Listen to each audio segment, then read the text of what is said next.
နဲ့အတူဘယ်သူမှမရှိပါလားကြားမြင်ရေးကိုတယောက်တည်းအတွက်ပါလားဘဝမှာအရာရာဒီအတိုင်းလားဘုရားတရားဤစင်းရဲ့ခြင်းပပလာကိုလွန်စိတ်နိုင်လေလွန်သွားခွင့်ကိုပေးပါတို့ရတွေကျွန်တော်အလိုအတိုင်းမဟုတ်ပါဘုရားရဲ့လိုတော့ဖြစ်စေပါဘုရားကျွန်တော်ရဲ့ဝိညာဉ်လေးကို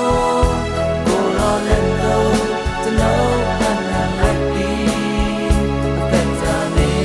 ကျွန်တော်စိတ်လုံးဝိညာဉ်ဘုရားလက်တော့ကျွန်တော်အနန္တလေးပေးပါပါ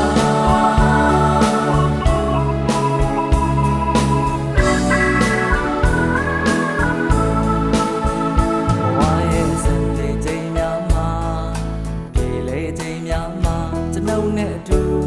ရှိဘူးတဲ့သူများစွာဘဝရဲ့အနေကြခြင်းအချိန်မှာဒုက္ခရောက်ချိန်မှာကျွန်ုပ်အနာမှာဘယ်သူမှမရှိပါလားအဖြစ်ဖို့စရာကိုယ်တိုင်ပဲဖြစ်ပြီလား